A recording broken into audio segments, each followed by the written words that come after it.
শিৱসাগৰত জিকিম আৰু আকৌ এটা কথা কৈ দিছো মইতো সেইকাৰণে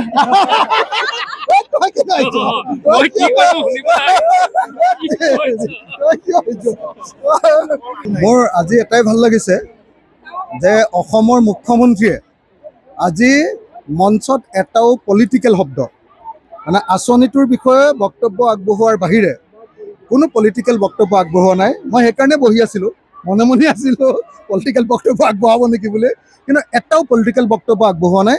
অৱশ্যে তেখেতে কেইটামান প্ৰতিশ্ৰুতি দিছিলে, তলাতল ঘৰ প্ৰকল্পটো, তাৰপিছত দিখৌ দলংখন আৰু হেৰিয়াৰ যমুনাখনৰ খনন আৰু আমাৰ আমাৰ দৰিকাখনৰ গোটেই কামটো কৰি দিম বুলি সেইকেইটা কথা ক'ব বুলি আশা কৰিছিলোঁ, কৈ থৈ যোৱা নাই। সেইকেইটা ভৱিষ্যতে কৰাই ল'ম বছ। কিন্তু এটা কথা খাটাং, নহ'লে মইতো বিতৰ্ক হ'ব বুলি ভাবি ৰৈ আছিলোঁ ওচৰতে যে তেখেতে পলিটিকেল কথা ক'ব, কিন্তু ভাল লাগিলে যে তেখেতে এটাও পলিটিকেল বাক্য আজি কোৱা নাই, মোকো কাট মৰা নাই, গতিকে মোৰ ক'বলগীয়া একো নাই।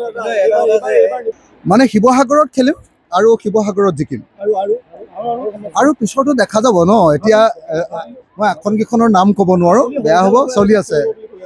আৰে মই হ'লোঁ অসমীয়া জাতীয়তাবাদৰ অসমীয়া থলুৱা মানুহৰ আটাইতকৈ গৰ্বিত প্ৰতিনিধি আৰু অসমীয়া থলুৱা খিলঞ্জীয়া মানুহৰ 1 নম্বৰ হেডকোৱাৰ্টাৰখনৰ নাম হ'ল শিৱসাগৰ।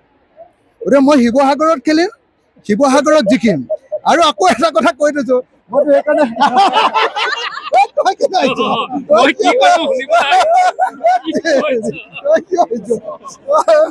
শিৱসাগৰত খেলিম, শিৱসাগৰত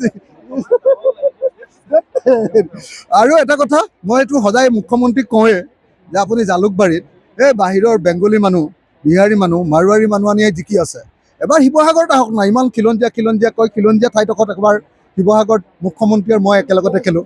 থেংক ইউ।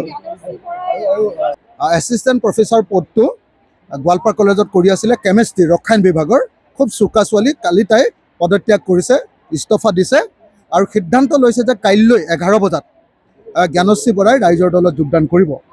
এইটো আমাৰ সমগ্ৰ অসমীয়া জাতিৰ কাৰণে এটা গৌৰৱৰ বিষয় যে শিক্ষিত, সৎ, নিষ্ঠাৱান আৰু অতি প্ৰতিভাশালী এনেকুৱা যুৱ প্ৰজন্ম এনেকৈ ৰাজনীতিৰ প্ৰতি আকৰ্ষিত হৈছে।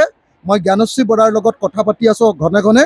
জ্ঞানশ্ৰী মোৰ ভণ্টি, তাইক এইবাৰ ইলেকশ্যনত উঠে নে নুঠে সেই কথাটো মই এতিয়াই ক'ব নোৱাৰোঁ, কিন্তু তাইৰ লগত আজি ৰাতি আমি যাম। এতিয়া ইয়াৰ পৰা মুখ্যমন্ত্ৰীৰ প্ৰগ্ৰেমৰ কাৰণে ৰৈ আছিলোঁ, মুখ্যমন্ত্ৰীৰ প্ৰগ্ৰেম শেষ কৰি এতিয়া গুৱাহাটী যাম, জ্ঞানশ্ৰীৰ লগত কথা পাতিম আৰু জ্ঞানশ্ৰীৰ লগত কথা পাতি তাইক যেনেকুৱা ভূমিকা পালন কৰিব খোজে ৰাজনীতিত তেনেকুৱা ভূমিকাৰ কাৰণে তাইক মই আদৰণি জনাম। ৰাইজৰ দলে যেতিয়া চৰকাৰলৈ আহিম, অৰুণোদয়টো আমি এতিয়া কিছুমান মহিলাক দিছে, আমি তেতিয়া 100% মহিলাক দি দিম। চাকৰি নথকা 100% মহিলা, নিজৰ চাকৰি নথকা 100% মহিলাক দি দিম, 1 নম্বৰ। আৰু বৰ্তমান অৰুণোদয় 1250 টকা দি আছে, আমি চৰকাৰত আহিলে 3000 টকাকৈ অৰুণোদয় দিম। আপুনি বিচৰা বাতৰি পাব কেৱল নিউজ 18 এপত। নিউজ 18 এপ ডাউনলোড কৰিবলৈ স্কেন কৰক এই QR কোড।